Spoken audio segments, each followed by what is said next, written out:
네, 안녕하세요. 오늘은 힘이 작용할 때 운동 중학교 1학년 과정입니다. 그 내용에 대해서 설명하도록 하겠습니다. 자, 힘 파트 나오죠.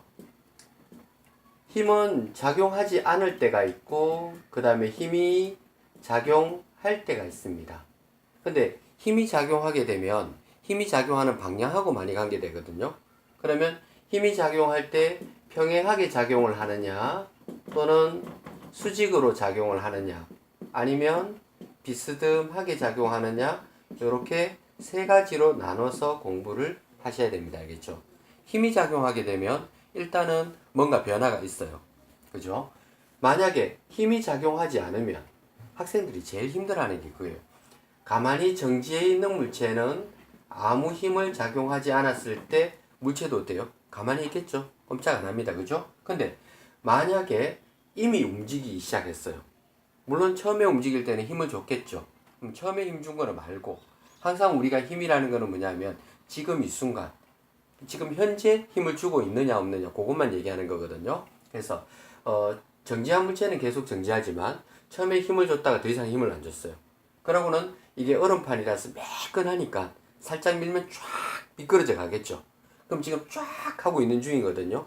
그러면 이때는 힘을 주지 않아도 이미 움직인 물체는 무슨 운동을 한다? 등속 직선 운동을 하게 됩니다. 그렇죠? 그러면 등속 직선 운동을 할 때는 힘을 주고 있나요? 안 주고 있나요? 안 주고 있죠. 그죠? 그러니까 힘이 없는 경우입니다.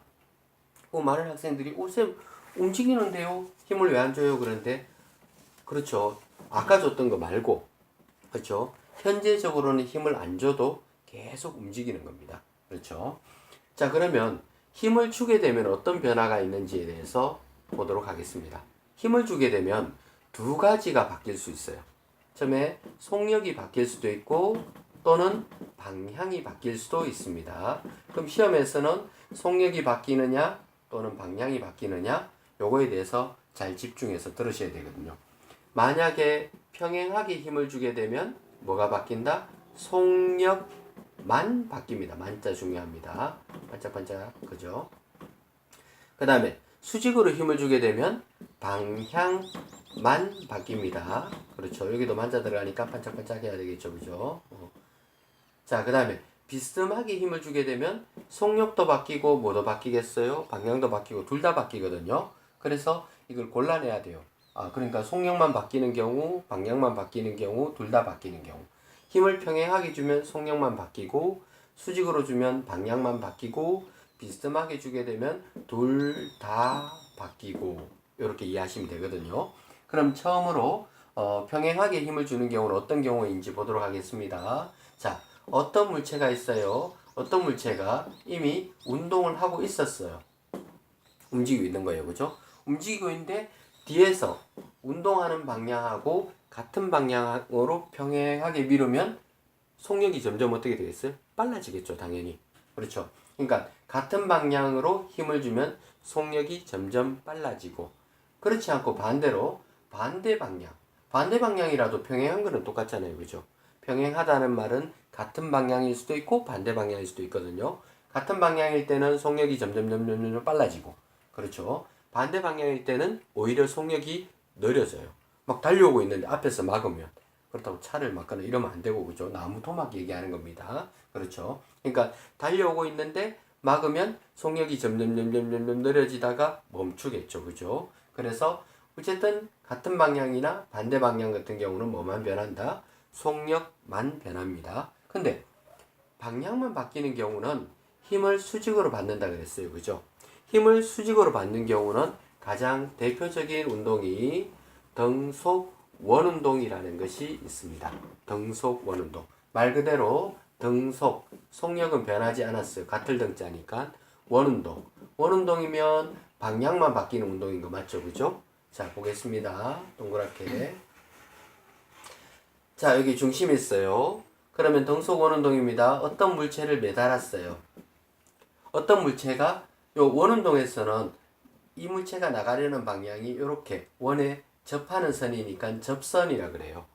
접선 방향으로 운동을 하려고 하거든요. 근데 내가 당기는 방향은 원의 중심 방향으로 당기고 있습니다. 중심 방향과 접선 방향은 몇 도? 90도 됩니다. 그죠? 수직 맞죠? 그러니까 90도로 작용하게 되면 자동적으로 방향만 계속 바뀌어요.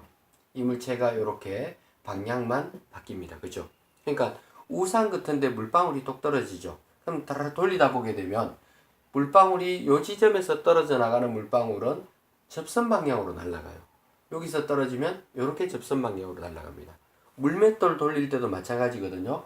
만약에 관역이 앞쪽에 있고 내가 물맷돌을 돌려가지고 놓으면 맞추기 위해서는 요 지점에서 놔야지 이 방향으로 날아가는 거 맞죠? 관역 앞쪽에 왔을 때 놓으면 아래쪽으로 떨어집니다. 그렇죠? 그렇게 계산을 잘 하셔야 됩니다. 그래서 접선 방향이 운동 방향이고 중심 방향이 힘의 방향이죠. 그러니까 힘과 그 다음에 운동 방향이 수직일 때는 자연스럽게 뭐만 바뀐다? 방향만 바뀝니다. 여기까지는 쉬워요. 그리고 등속 운동에서 주기 계산 하나만 딱 하고 넘어갈게요. 여기까지는 쉬운데 조금 있다가 비스듬하게 던지는 물체의 운동이 까다롭습니다. 자, 등속 원운동 넘어가기 전에 주기라는 단어를 갖다가 하나만 얘기하겠습니다. 등속 원운동은 계속 돌다 보니까 돌아서 제자리로 오는 거 맞죠? 그러니까 주기 운동이라는 것은 한 바퀴 돌아서 자기 자리로 돌아오는 운동을 주기 운동이라 그래요.